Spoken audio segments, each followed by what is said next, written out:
Tonight's edition of NXT was taped in New York City at the theater at Madison Square Garden, the same venue that hosted last week's show. And I have to say, even though this show was taped, I actually preferred it over last week. I enjoyed this NXT episode more than I have in several weeks, to be honest. I actually thought it was a pretty decent show. Now, it's funny because the show was taped. I really didn't know any spoilers. I assumed for sure it was taped after last week's show, but for some reason I didn't see the spoilers, whereas when SmackDown was taped this past Friday, I saw the spoilers immediately. Obviously, NXT is not watched as much as SmackDown, so less people pay attention and focus on it, but I really didn't even I had no idea that this show was taped going in. So when I saw it on Netflix, already like an hour, 22 minutes, I thought, oh, okay, I guess they taped it a while before. So you had our opening match, and also not to mention, it had that loser Peter Rosenberg on commentary. I can't stand that guy, with Booker T and Vic Joseph. So we had Shawn Legacy challenging Jackson Drake for the Evolve Championship as our opening match. Drake retains the title. And then you had, we go earlier today to a segment with Sol Ruka in her lounge, and she's visited by Ethan Page. He's trying to turn her against Zarya. Assumes that he's trying to recruit her into his stable with himself and Chelsea Green.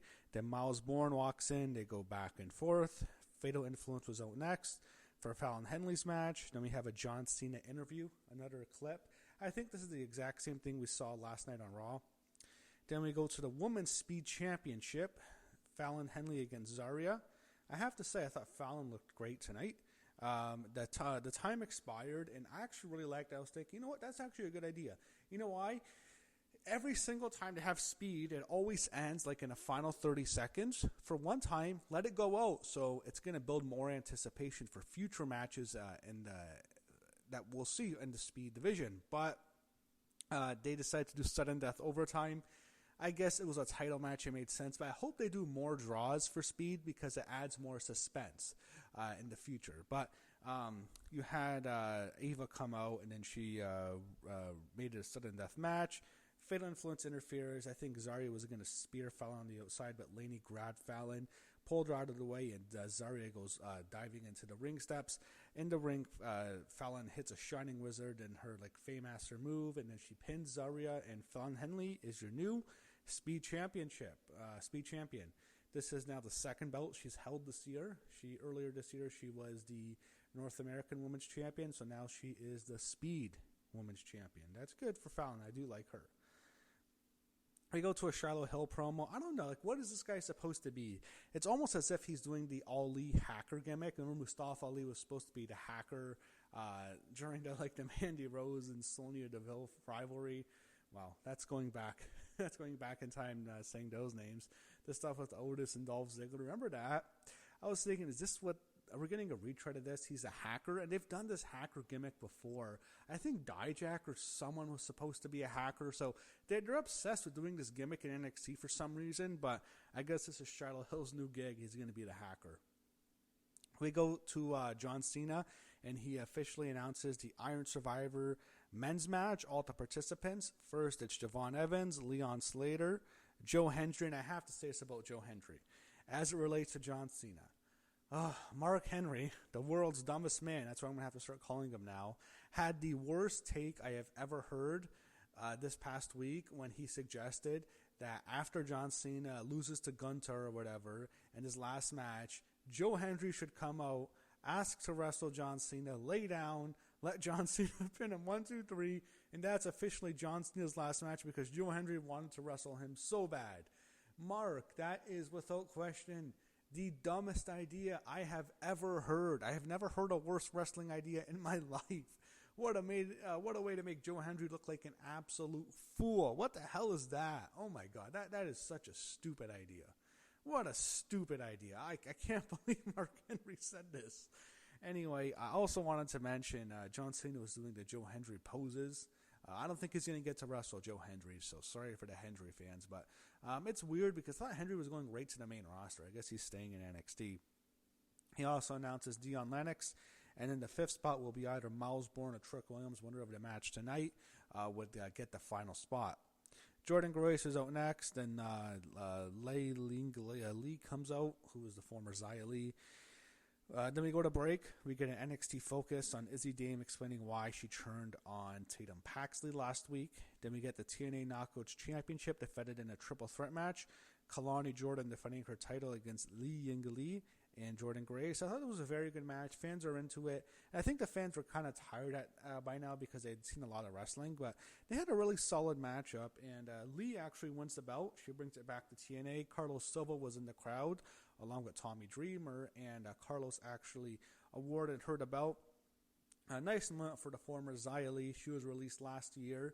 She really didn't do too much on the main roster. I'm glad she got to have this moment. I'm sure she's happy to win the TNA Knockout Championship, but it's probably more sweeter that it happens in a WWE ring. So congratulations to her. Fatal Influence was backstage. They say Laney is next to win gold tonight. Then Ava walks in and bans both Fallon and JC from ringside. We get a Sarah Schreiber interview with Ricky Saints, focusing on Obafemi and his return.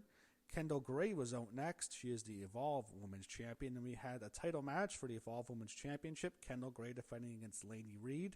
So JC Jane and Fallon Henley, even though they didn't come out with Laney Reed, still decided to interfere. They come out near the end.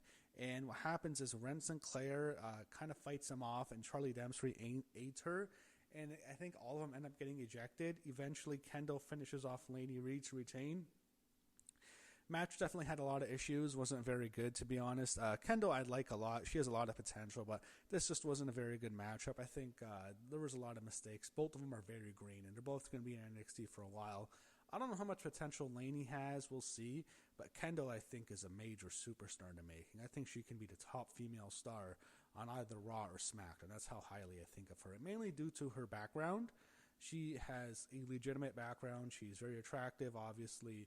She has personality. She's charismatic. She's good on the mic.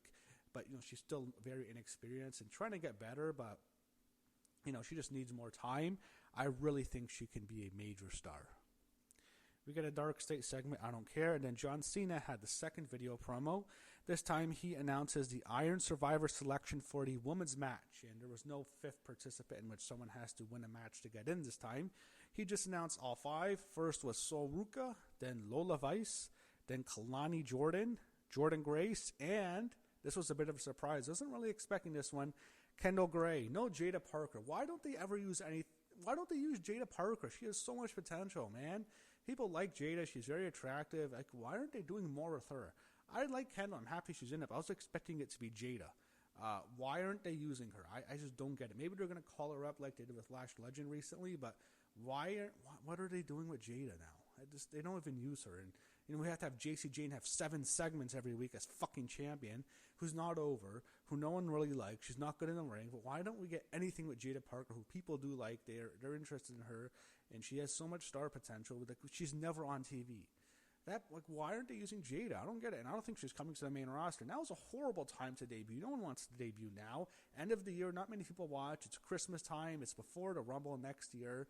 Why would you want to debut now? I mean, why aren't they doing anything with Jada? I don't get it. I'm really confused by it. I'm kind of really pissed off, to be honest. I don't get it.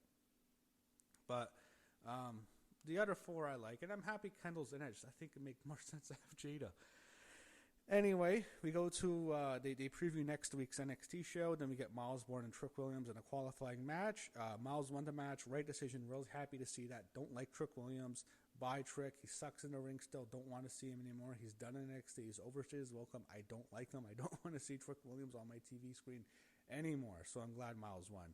Dark State came out afterwards, teased a beatdown. Then all the participants in the men's Iron Survivor match for Deadline came for Miles Bourne's defense. That was Joe Hendry, Leon Slater, and Javon Evans. All of them stand with Joe Hendry against Dark State, and I'm sure Dark State's going to unfortunately play a role in the Deadline match for the men's. I'm sure they'll do something, but that's how the show ended. Again, I thought overall I liked it more than last week, and last week I didn't really like too much.